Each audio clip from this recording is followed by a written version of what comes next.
Save on Cox Internet when you add Cox Mobile and get fiber-powered internet at home and unbeatable 5G reliability on the go.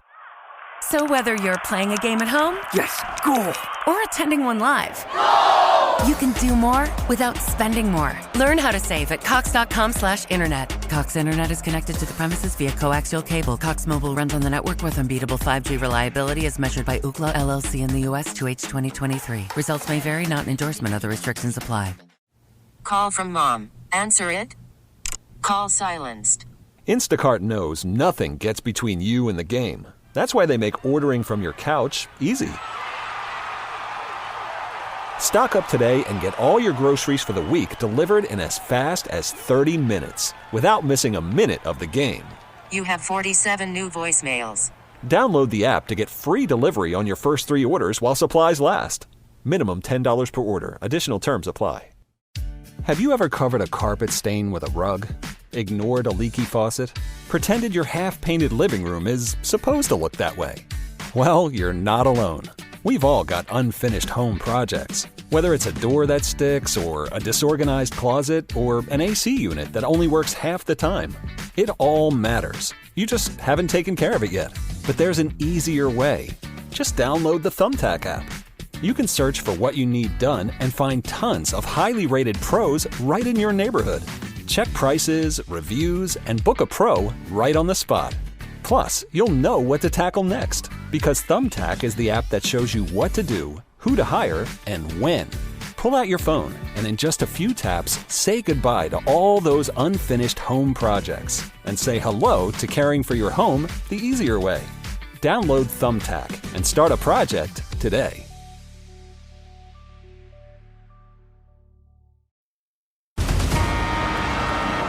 Showtime. Are you ready? I'm ready. Are you ready? Ready. This is the Bob and Jeff Show, starring Bob Lutz. We're getting Ricky Skaggs on this show. Remind me? You really don't know Ricky Skaggs. Jeff Lutz. Son of the late, great Boz Skaggs. You're funny. I'm so funny, it's almost hard to bear. 97.5 and 1240 KFH. I am so totally turned on right now I could speak. Hello again, everybody. It is a Monday edition of the Bob and Jeff Show here on KFH Radio. Bob Lutz, Jeff Lutz, 869-1240, the phone number, Max Power, our producer and engineer. That phone number, sponsored by IHOP, the IHOP hotline. Bob Lutz, Jeff Lutz. Jeff Lutz texting like a madman over there. What's not texting anybody. Any breaking news happening? Well, I mean, can you bring us, can you tell us? There's something important going on? Nope. Well, you sure look like it. Sure isn't. Feverishly texting. Nope, I wasn't. You didn't even reach out last night when the Pacers advanced to the Eastern Conference Finals, which makes you texted me when the Guardians brought up a nondescript player, but nothing. What do you mean when nondescript? The Pacers won a. Isn't every minor leaguer a nondescript player? Yeah, but why would you text me about that, but not the Pacers? I didn't need to winning? text you about the Pacers. Why? I just didn't need to. They won. They took care of business. They're moving on to the Eastern Conference Finals. And will I be in the building at Gamebridge Fieldhouse on Saturday evening when they take on the Boston Celtics in Game 3? Maybe. No. Maybe. Why? What do you mean maybe? Well, there's a glimmer. Why? Of a Why chance would you do that? To go do it. What do you mean, why would I do it? You got a radio show here Friday. I didn't say Friday. I said Saturday. So you'd drive all the way to Indianapolis on Saturday morning. No, we'd leave Friday. Who's we? Me and my wife, I assume. Really? Has that been bounced off her? No, I mean, it has been bounced. Is that what the feverish text was about? I wasn't feverishly texting. I was typing something into a browser. Is that part of what you were typing in? No. Chances you do that? 1%. Well, that's not even worth bringing up. Well, I'll see how much the tickets cost tomorrow, and then I can get a gauge on. Well, you don't want to sit in the rafters if you're going to make that effort. Yeah, I want to be in the building. There's any kind of ticket is going to cost a lot of money. Yeah, and I doubt that we can afford it. So that's why kind of waiting to see and what your what wife would happens. attend this game with you, potentially. Potentially. Otherwise, if it's too expensive, you drag her along and then go to the game by yourself. I don't know what's going to happen. This is a very preliminary stuff right now. And they'll get blown out. What game is that? 3. What if they've lost the first 2?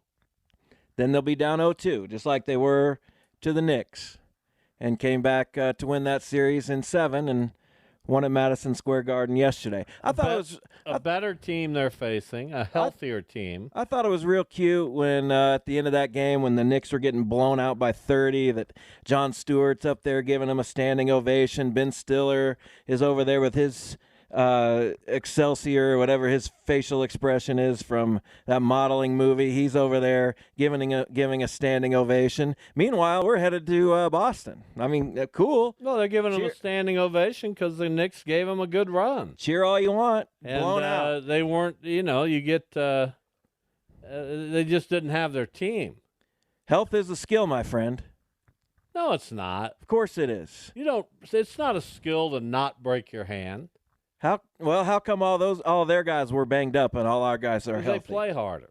Yeah. And they've made me a fan. No, they haven't. No, absolutely. Knicks, I'm with you. Good. You're home. Next year's our year. Doubtful. Why wouldn't I be a Knicks fan? Why would you? I don't really care. Of the teams left, I've had a run with the Celtics. I had a run with the Knicks back in the day, no longer. I've never had a run with the Pacers. I've never had a run with the Dallas Mavericks. And I've never had a run with the Minnesota Timberwolves. So what do I care? I guess I'm for the Celtics. You better be for the Celtics. That's the only team I have a history with. I don't know. Would you like me to define that history for you? Please do. I didn't like them when they were in their dynasty mode under Red Auerbach because I more wanted to see them get beat. Well, you were young. Yeah, I was real young, but I didn't go for them. I went for them when they had Larry Bird. That's it. That's it. That's the only time you've liked the Celtics. No, I liked them too when they had the three-headed monster of Pierce, Garnett, and Ray Allen. I liked that team. I liked the way they played. I liked the Celtics at that point. Now, they're okay. They all right. don't really trip my trigger. But of the teams left, do you want me to join the Pacers? I don't really care. You can join the club. I mean, is that what you're begging for? You can join the Pacers. You can not join the Pacers. You can just do whatever you want. Is that kind of what you're wanting? No, I don't care. I just said that. You can do whatever. But I'm trying to read you, and I think you'd enjoy it if your father kind of jumped on the Not pace. really. Not really. I kind of like flying this ship, driving this plane, floating this boat alone. Well, I know I'm not for Dallas. Minnesota kind of intrigues me, but talk about a team with no history. I mean, outside of some Kevin Garnett years, what do they have? Well, you gotta make your own history.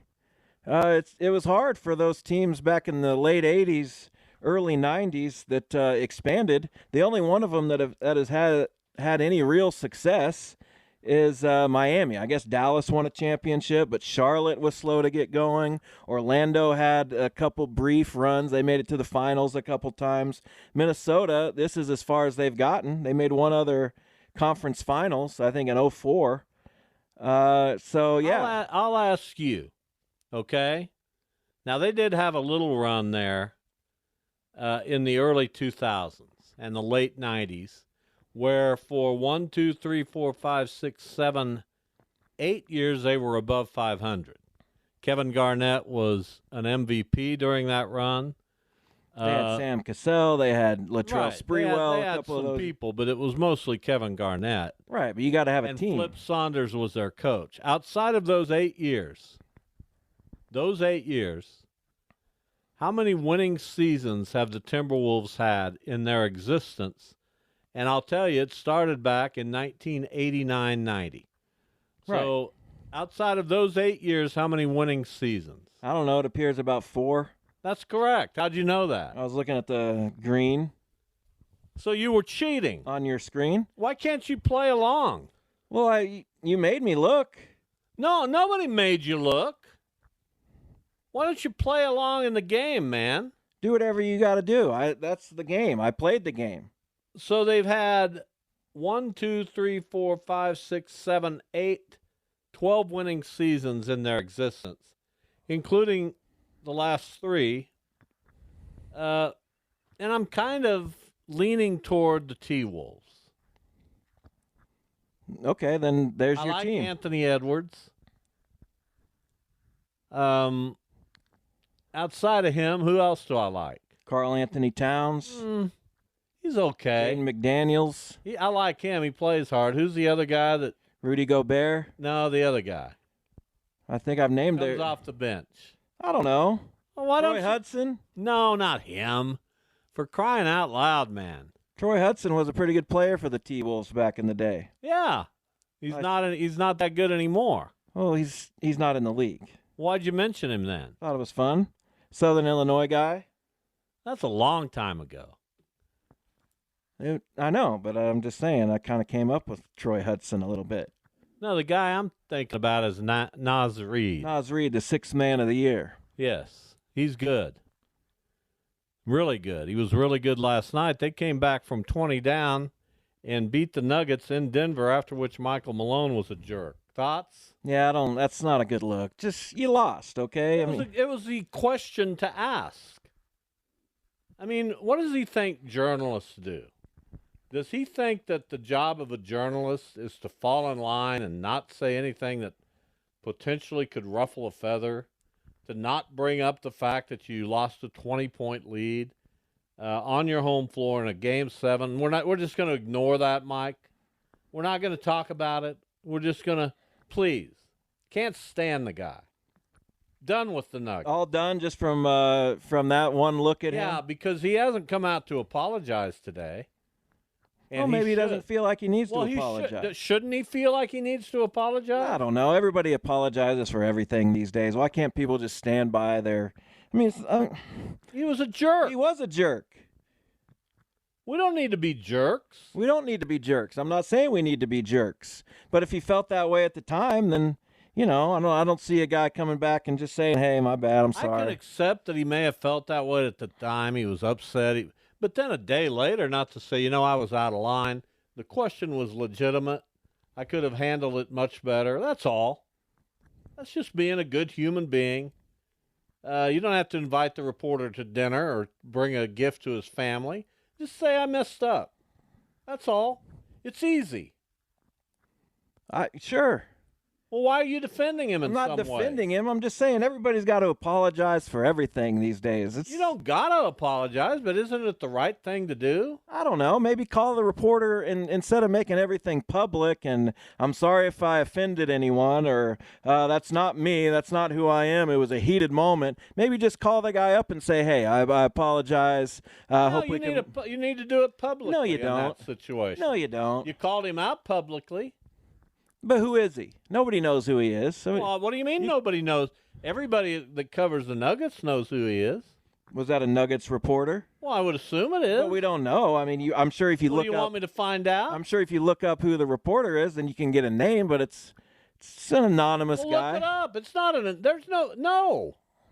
It's somebody writing about the game or reporting about the game.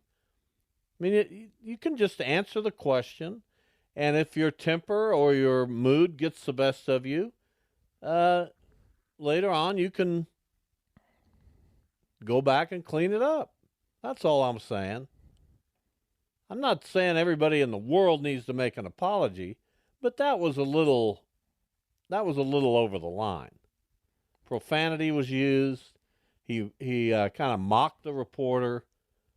I didn't like it.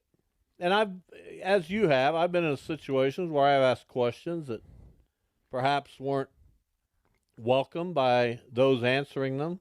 But Come on. Who was it? No, I didn't look it up. Forgot. How do you forget? You were in the middle of doing it. I don't know. You're not there today. Is that safe to say? I will be after this first segment. What's wrong with the first segment? I kind of got to go to the bathroom, but I'll be okay. Oh, for the love of Pete. How would you admit that on the air? Oh, it's just, something. What weakness has inflicted you? It just says reporter. I don't even know if... Who was the reporter? I don't know yet. I'm trying to find out. Yeah, that's too bad. Anyway, we've got the conference finals set, and we look forward to them. How well received would an Indiana-Minnesota finals be? I don't think people would like that very much. Maybe people in the Midwest would enjoy that. Maybe. The Pacers are out of good matchups, though. If they miraculously beat Boston, which I don't think will happen, they're not a good matchup for Minnesota or Dallas. So I just hope they represent themselves relatively well in this Eastern Conference Final Series, and then go make some tweaks. ABC and ESPN's, they're obviously wanting Boston-Dallas, right? I don't know. I think Minnesota has marketable. Some intrigue, but Dallas is one of the biggest media markets in the country, and they've got Luka and Kyrie. Right, but do we think Kyrie Dallas would be going up against Boston? Do we ever think about Dallas as this metropolis, as a media market? Absolutely, we do. They kind of seem small market. They're the fourth biggest metro area in the country. Then why don't they get mentioned along with Chicago, New York, Philadelphia? Well, because those are the big LA, three. San Francisco. No, they get mentioned with them. Dallas is below those. No, you're wrong. I just looked this up the other day, as I'm wanting to do. I like to keep track of where people are living and how. What about Wonton? Wichita's number 90 in the metro rankings. Dallas, the Metroplex, is number 4. So you'd have number 4 against Boston, which is I in think the top 10. number 9 is what I saw today, or 8 or 9. And that's what they'd want. You don't want Minneapolis and Indianapolis. I understand that. If you're a TV executive. Those are two I wouldn't mind it. nice towns, though. Well, sure they are. Nothing against the towns. I enjoy Indianapolis and Minneapolis. As a television executive, you want TV's turn to the games. I get it, but it's basketball, right? The only reason that people aren't as into Indiana or Minnesota is because you don't cover them nationally. Whose fault is that? Why should I only gravitate toward big markets? It's still the game. There's still great players on both teams. These are the final 4 teams. Nobody's contesting that. I'm just telling you what the TV people want. Maybe the NBA should work on creating a little bit more of an interest in their smaller market Boston, teams. Minnesota would be great as well. The TV executives aren't necessarily against that either, because they recognize that Anthony Edwards is the next big thing. They do recognize that. Now, Right, what they don't want is Indiana. No, they don't want Indiana. They probably didn't want Indiana to beat the Knicks. No, they don't mind that. What do you mean? They don't mind that. How do you figure? Although the Knicks, Boston would have been highly watched. But the TV executives, and I'm speaking for them right now, Of course. understand You know them better than anyone. understand that New York is not at full strength, and that series would not likely have been as good as it might have been otherwise. Indiana, Boston is an intriguing series. As long as you still have the Celtics, you'll still have eyeballs on the NBA. What do we have on the show today? Don't worry about it. I like talking about this. Okay, well, keep talking. At 2:25 today, Charlie Ebright, the head baseball coach at Bishop Carroll, the Golden Eagles, are in the 5A state tournament, which begins Thursday at X Stadium. We'll talk with the coach. And at 2:45, Wichita State baseball coach Brian Green. Shockers get underway in the AAC tournament tomorrow morning in Clearwater at 9 a.m. It's not ideal, but I'm sure they'll be ready. 8 a.m. here. That's how it works. My first question to coach is going to be, this is such a routine-oriented game.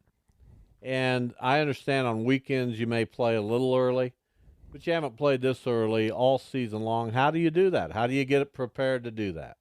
I've seen it at League 42, when one of our teams plays a 9 a.m. game or a 9:30 a.m. game, the wheels can come off. They're just not ready. They're not prepared.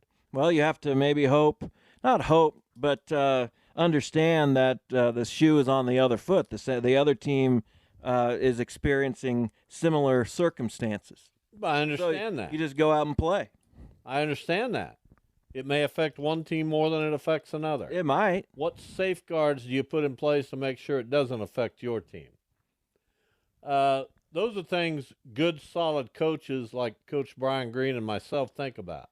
So you think maybe one coach is better at putting I hated playing safeguards? early morning games when I coached back in the day at West Urban. For our teams? Yes. Why didn't you like those? You didn't play well. I played You great. in particular. I played awesome. You were terrible in the morning. You have no idea. Of course I do. I was you there. don't. What did I do? Name an at bat I had. You popped up. Oh, okay.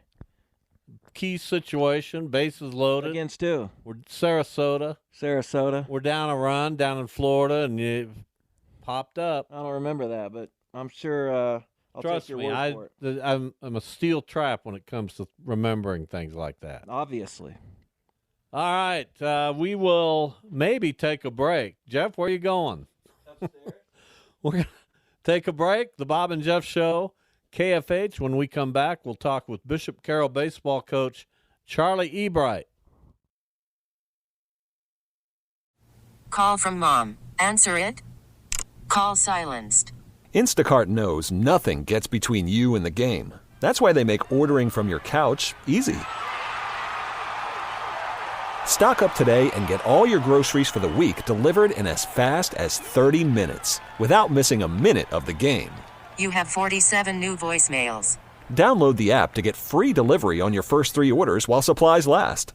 Minimum $10 per order. Additional terms apply.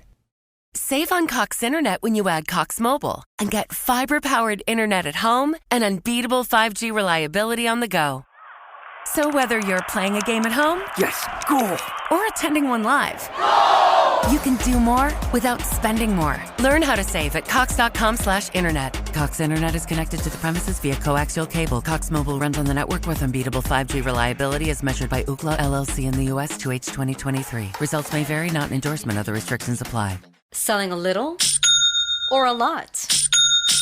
Shopify helps you do your thing, however you cha-ching. Shopify is the global commerce platform that helps you sell at every stage of your business. From the launch your online shop stage, to the first real-life store stage, all the way to the did we just hit 1 million orders stage. Shopify is here to help you grow. Whether you're selling scented soap or offering outdoor outfits, Shopify helps you sell everywhere. From their all-in-one e-commerce platform to their in-person POS system, wherever and whatever you're selling, Shopify's got you covered. Shopify helps you turn browsers into buyers with the internet's best converting checkout. 15% better on average compared to other leading commerce platforms. And sell more with less effort thanks to Shopify Magic, your AI-powered all-star. Shopify powers 10% of all e-commerce in the US. And Shopify is the global force behind Allbirds, Rothy's, and Brooklinen, and millions of other entrepreneurs of every size across 175 countries. Plus, Shopify's award-winning 24/7 help is there to support your success every step of the way. Because businesses that grow, grow with Shopify. Sign up for a $1 per month trial period at shopify.com/Odyssey Podcast, all lowercase. Go to shopify.com/Odyssey Podcast now to grow your business, no matter what stage you're in. Shopify.com/Odyssey Podcast.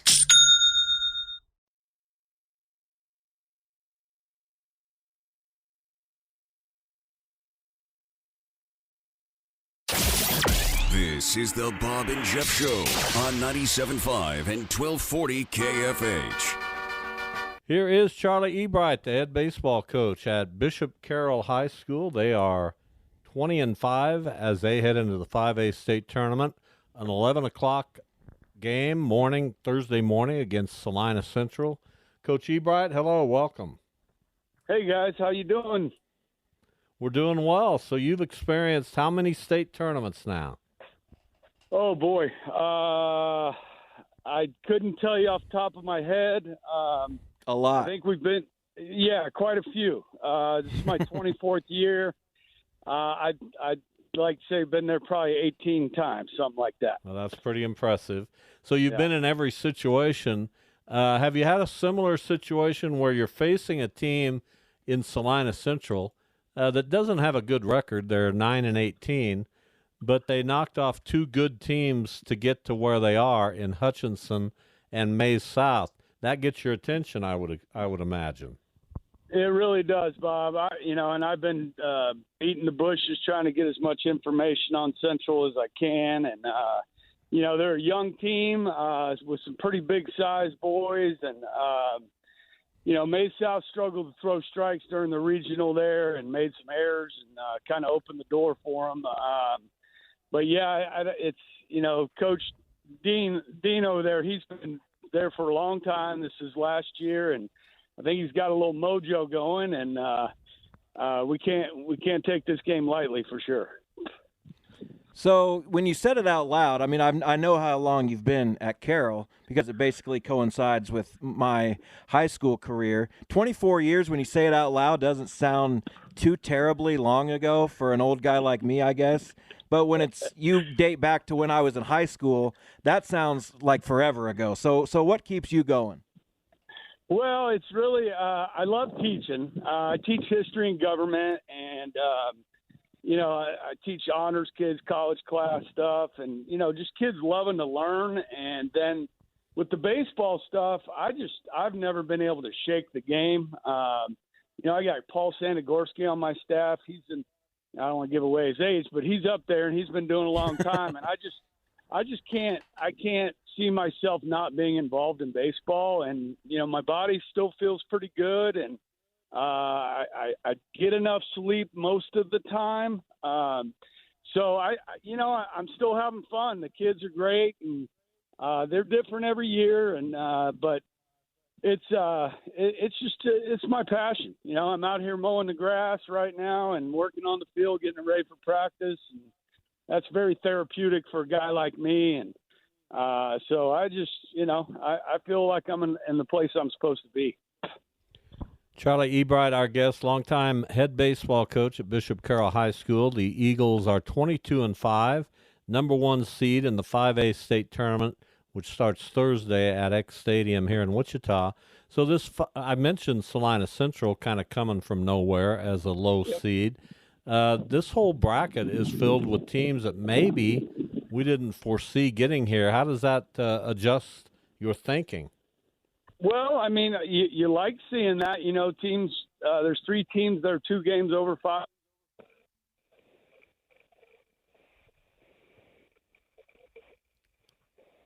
Charlie, you there? I think he ran over his phone with his mower. I don't know. We'll try to get him back. I mean, I'm enjoying this conversation. It has been a good conversation. I'm staring at the computer because usually it's on. I think we got that fixed. Okay, good. We're still on the air, right, Max? Max Power, our esteemed producer engineer. Yes, you He'll are. speak here momentarily. There he was.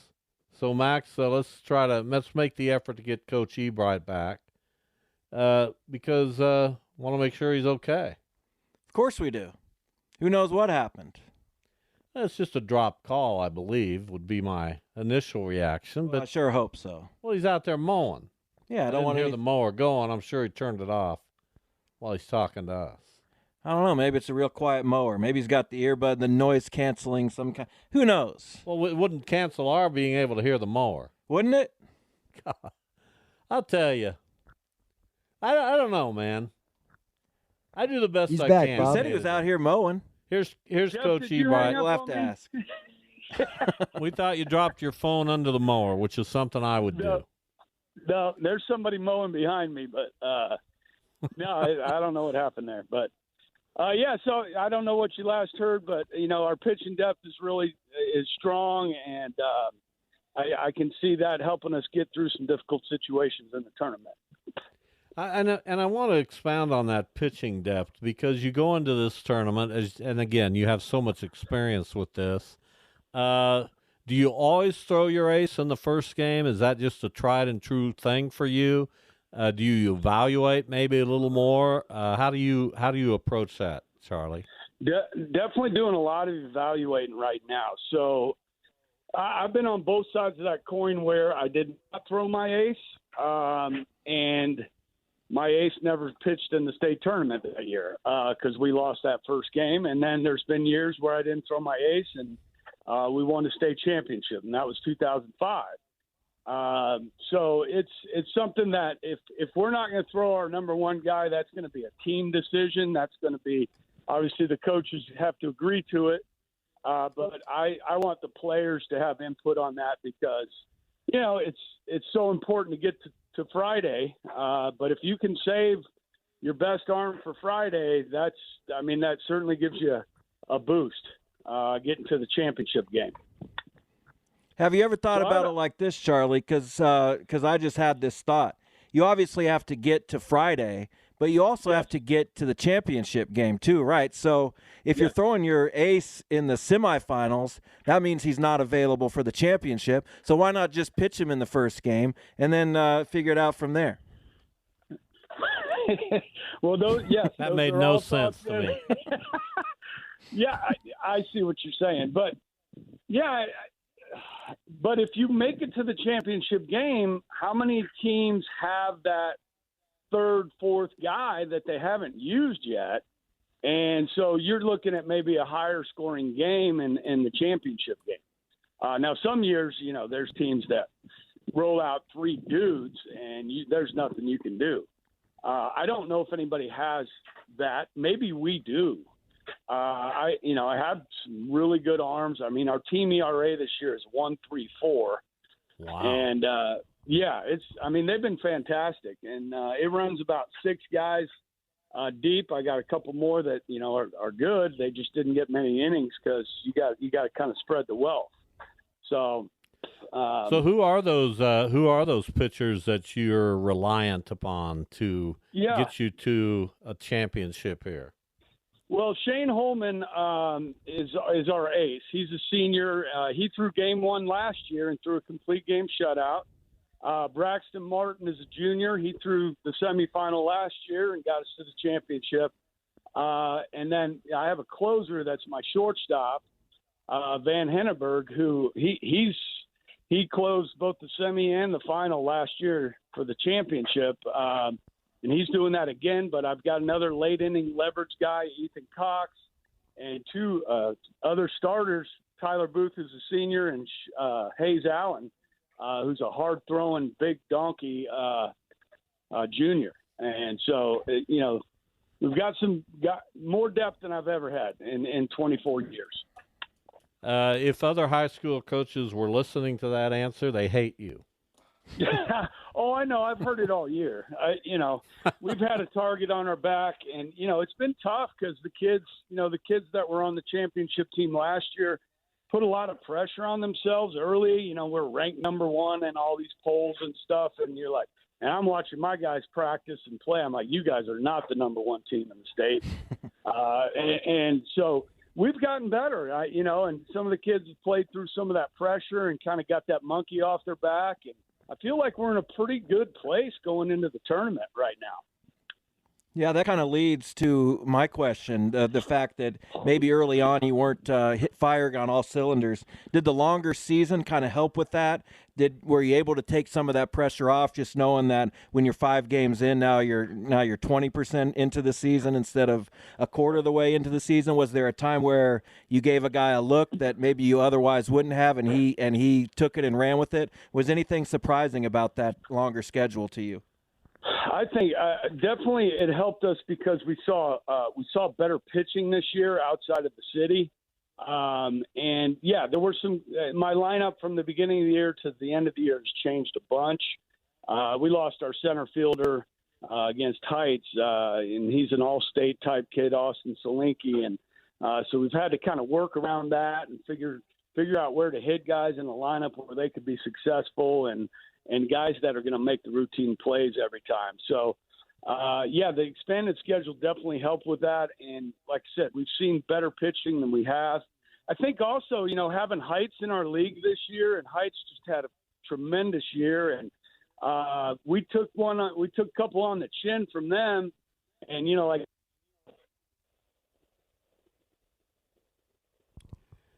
Well, that stinks. Uh-oh. I don't know what's going on. I don't think that's our problem. I got a feeling that's his phone, but I don't know. I guess we'll find out in the next segment. What do you mean in the next segment? When we have another guest on who will presumably be using a phone. Well, yeah, we've never had this problem before with Coach Ebright. Been on the show before. We've never had him drop off. Why are you talking all quiet all of a Everything's sudden? Everything's never had him. We like having him on. Why are you doing that? To bother you. No, why were you doing it initially is the question. Because I think it bothers you. It does bother me. You don't like that. You don't like when I play around a little bit. I don't think that's what you were doing. I was. It is completely. So are we going to try to get Charlie back or just call it good? We'll probably... Charlie? I'm here. Yeah, sorry. It's all good. So before we let you go, I did want to ask you, you mentioned Heights, and they've had a remarkable year, and they're in the 6A tournament, and they've got a chance to bring home a trophy, as you do in 5A, which would be a great accomplishment for the City League. Are you seeing the league as a whole get any better, and what has to happen for that to happen? Well, I thought our league was pretty strong this year, and obviously Heights having a great year helped with that. Capon had a quality club.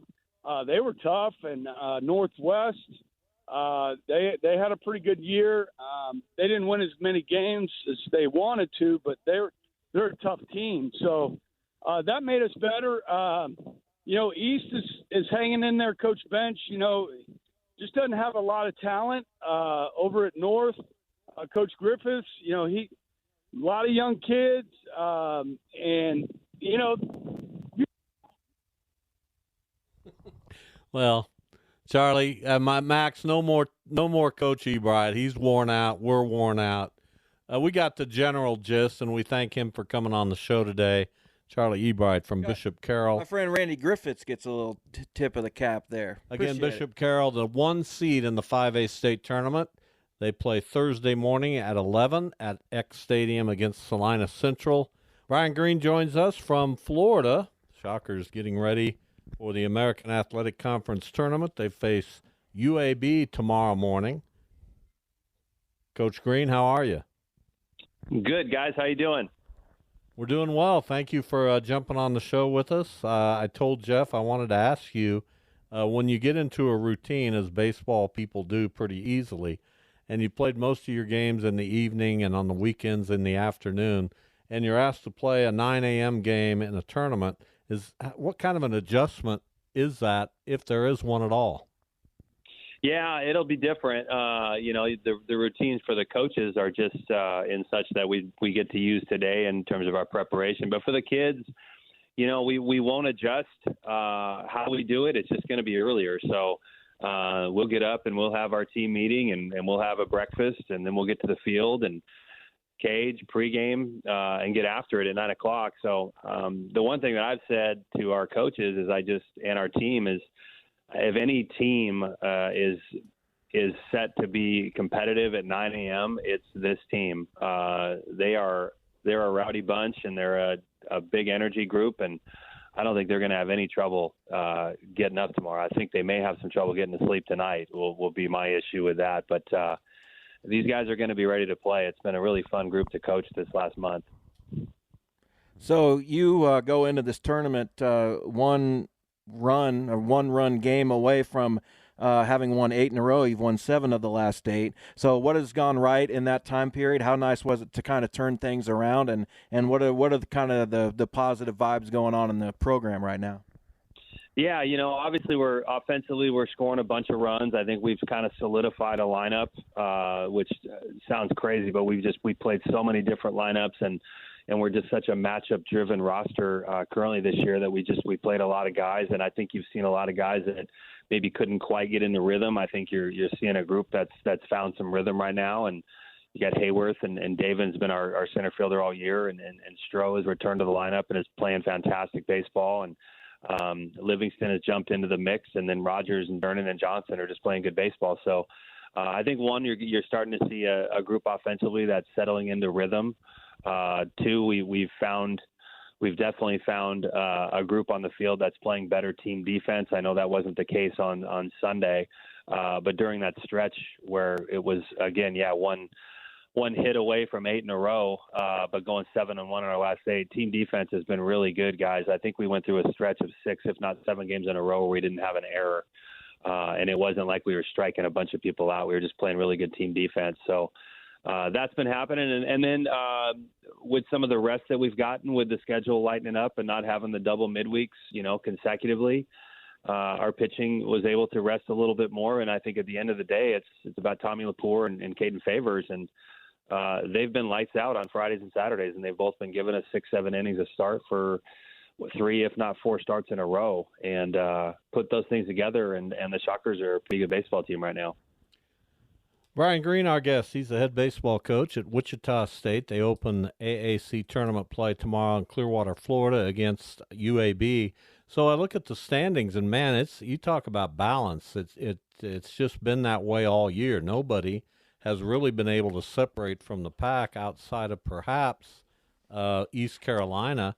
And even East Carolina has kind of gone a little bit cold here late in the year. They had a 4 or 5 game losing streak. So how do you handicap this tournament? Is it really anybody's tournament? I really believe that it is. I think the park, this is obviously my first time at this park in the American tournament, but reminds me a lot of the New Mexico State experience and the WAC when we played at the A's Pro Park. I think anytime you go into a conference tournament where you play in a really big park, where potentially scoring runs is a challenge, well, I think it makes it open for anybody.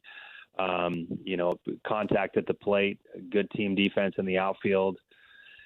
I think that's one. I think the park plays into that. But then 2, with the league, first year going through it, just such a good competitive league. And yeah, ECU at home, really good. They can handle left on left.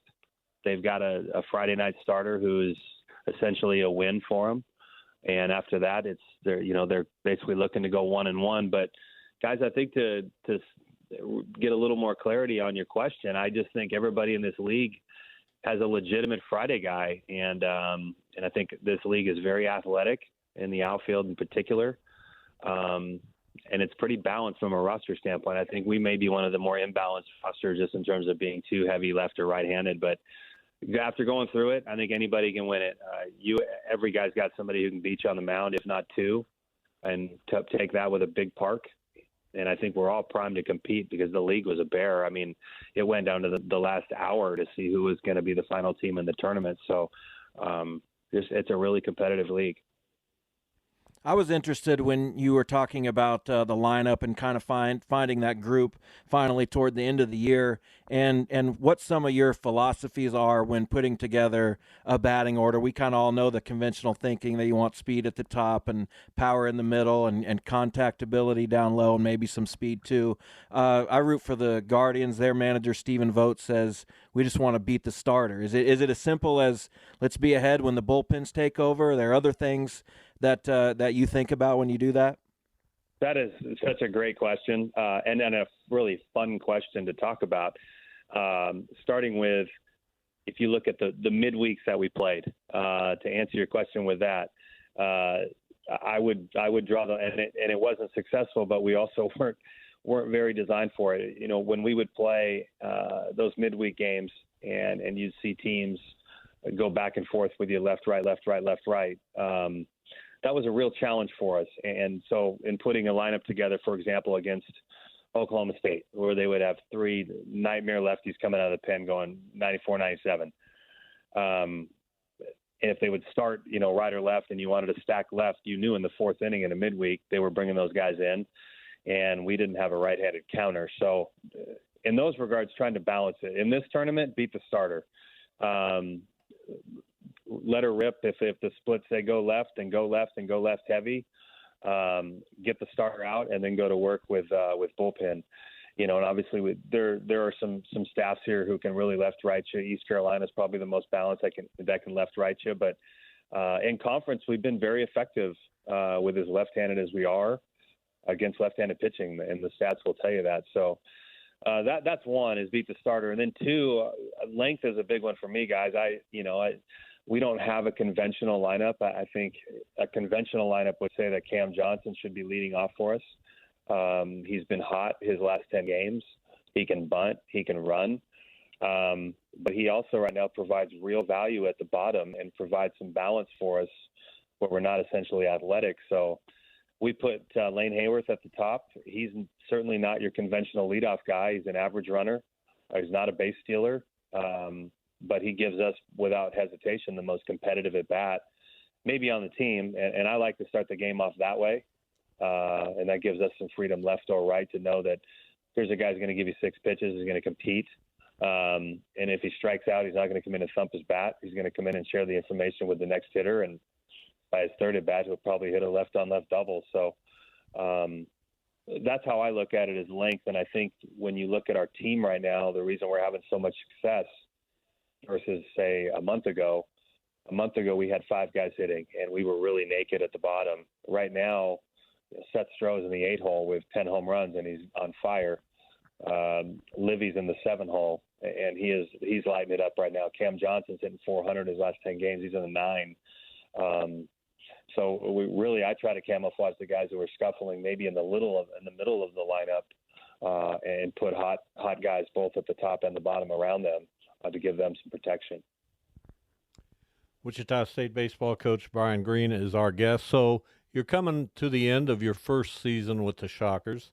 What are your takeaways? What have you learned not only about this program, what it's going to take to get Wichita State back into a situation where you go into these tournaments maybe as a 1 seed, just things that you've learned in year 1?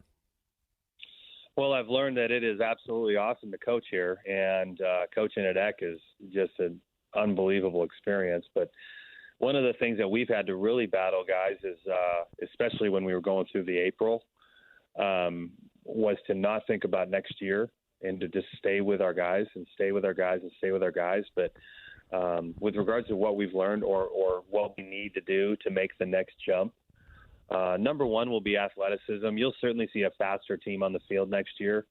The league is athletic. The league, in going through it, is not a Homer Dome league. The parks are pretty big.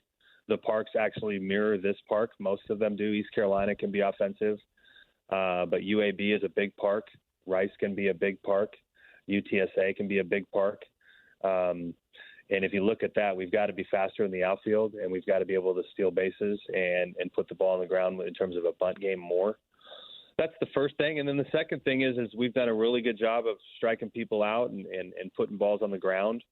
But we're going to need a little more variety on the mound. We're going to need some more top-of-the-zone guys, some spin rate guys, some over-the-top slot guys. We're going to need a little more curveball in the program and a little less slider. And we certainly know that we like Hunter Holmes, and we need about 4 more of him to go get any left-hander out when it really matters.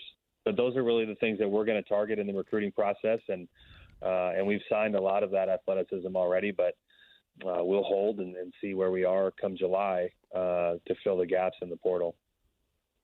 So in this day and age of college athletics, and I'm going to specify on pitching, where it's velocity heavy at a lot of levels, what is the best way to recruit and develop pitching? Because I asked, East Carolina, they had Gavin Williams, now they had Savage, first-round guys. Are they just getting those guys because they're projectable and they can see that future? Are they arriving as almost finished products? And are those guys recruitable? Can you find one of those guys every couple years? Yeah, I think no question.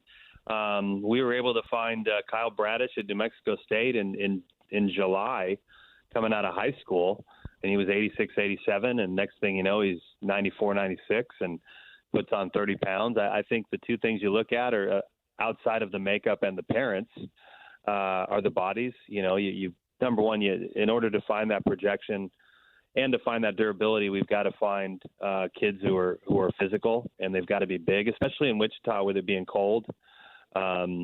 Another, what have you learned in Wichita was something that I learned in Pullman, but we have to have big guys on the mound who have big hands, and pitching in the cold with small hands doesn't enable you to spin the baseball. So that's important. But I think no question you can find those guys, and I think we're really trying to hunt those guys out. Get high school kids who are maybe undersized, but the arm path is clean, comes from a good family, good student, and has maybe good genes where 20, 30 pounds is on its way. And I think Yasavage is a good example of that. You know, he was certainly not what he is now, even a year ago. So I think it's certainly going to happen. Or even look at the development of Favors, who was very good last year, but he's made a considerable jump in a year. So to your question, yeah, I think they're out there. And for us, you know, we're going to recruit projection at the high school level. And with regards to those velocity guys who can really throw it, really try to keep those guys down, and really try to recruit ratio in the summer, with strikeout to walk being the key stat when we're recruiting people. All right, Coach, we really appreciate it. Good stuff. Best of luck to the Shockers as they participate in the American Athletic Conference tournament down in Clearwater, Florida. Again, first game tomorrow, 9 a.m. Florida time, 8 o'clock here. You can hear it right here on KFH. Brian, thank you. Appreciate it, guys. You bet. Go Shocks. Thanks. All right, there you go. Wichita State baseball. We'll take a break. Got an hour left. We got a Bob and Jeff draft. I'll be picking the topic today. Well, what is it? Oh, I'll pick it when I think of it. When we come back, I'll have the topic. Oh, that's exciting. It is exciting. I think I've won 4 in a row of these. Something like that, yeah. And I'm going to look to make it 5. I would imagine that's so. That's how I operate. You get an advantage, you take it. Absolutely. Back in a minute. Save on Cox Internet when you add Cox Mobile and get fiber-powered internet at home and unbeatable 5G reliability on the go. So whether you're playing a game at home, yes, goal, or attending one live, you can do more without spending more. Learn how to save at cox.com/internet. Cox Internet is connected to the premises via coaxial cable. Cox Mobile runs on the network with unbeatable 5G reliability as measured by Ookla LLC in the U.S. 2H 2023. Results may vary, not an endorsement. Other restrictions apply. We really need new phones. T-Mobile will cover the cost of 4 amazing new iPhone 15s, and each line is only $25 a month. New iPhone 15s? It's better over here. Only at T-Mobile, get 4 iPhone 15s on us and 4 lines for $25 per line per month with eligible trade-in when you switch. Minimum of 4 lines for $25 per line per month with autopay discount using debit or bank account. $5 more per line without autopay, plus taxes and fees. Phone fee at 24 monthly bill credits for well-qualified customers. Contact us before canceling account to continue bill credits or credit stop and balance on required finance agreement due. $35 per line connection charge applies. See T-Mobile.com. We all belong outside. We're drawn to nature. Whether it's the recorded sounds of the ocean we doze off to, or the succulents that adorn our homes, nature makes all of our lives, well, better. Despite all this, we often go about our busy lives removed from it. But the outdoors is closer than we realize. With AllTrails, you can discover trails nearby and explore confidently. With offline maps and on-trail navigation, download the free app today and make the most of your summer with AllTrails.